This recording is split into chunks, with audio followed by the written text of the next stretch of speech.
Honorable members,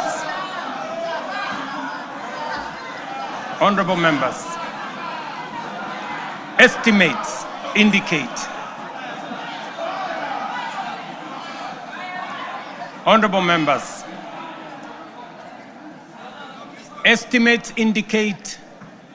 that achieving these 4 priorities will require at least 5 trillion.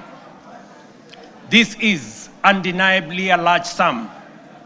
Some may see it as unrealistic, even audacious, for a country like ours. But allow me to recall President John F. Kennedy's words in 1962 as he rallied America to reach the moon. And this is what he said, and I quote, "We choose to go to the moon in this decade and do the other things, not because they are easy, but because they are hard. Because that challenge is one we are willing to accept, one we are unwilling to postpone."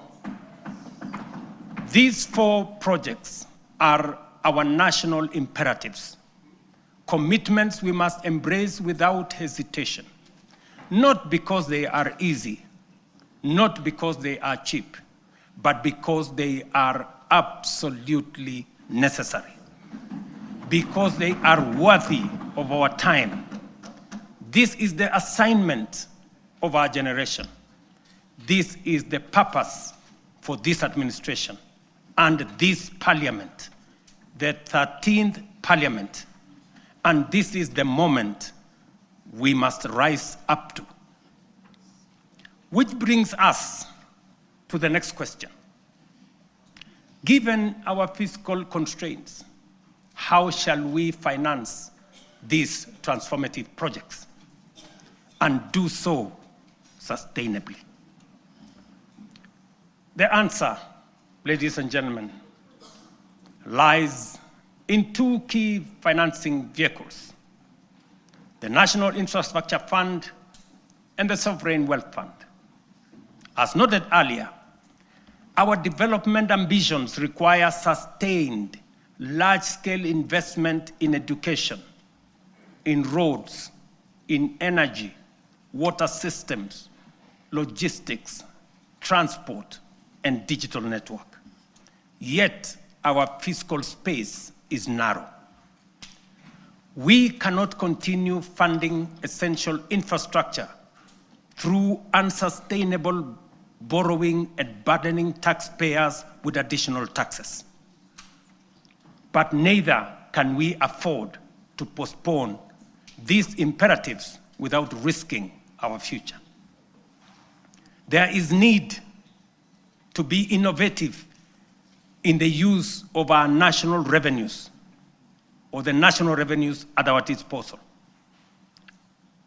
There is need to deploy our national assets available to us in creating public-private partnerships that will crowd in the enormous pool of private sector resources available regionally and globally. This is why we will establish the National Infrastructure Fund, whose architecture will be underpinned by the reforms in the Government-Owned Enterprises Bill, passed by this august House, that I will sign into law tomorrow. This fund is the strategic solution that will provide a framework to innovatively scale up our resources to match our ambition. It will fulfill our manifesto commitment to rebuild Kenya's infrastructure while reducing reliance on tax and debt.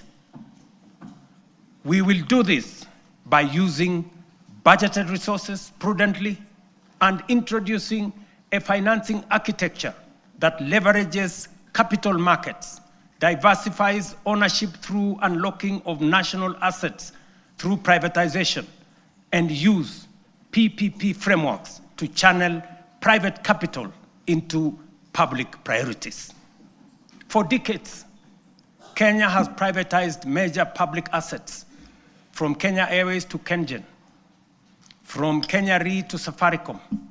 Yet, we cannot point to enduring national assets built from privatization proceeds because the funds were absorbed into budgets and spent.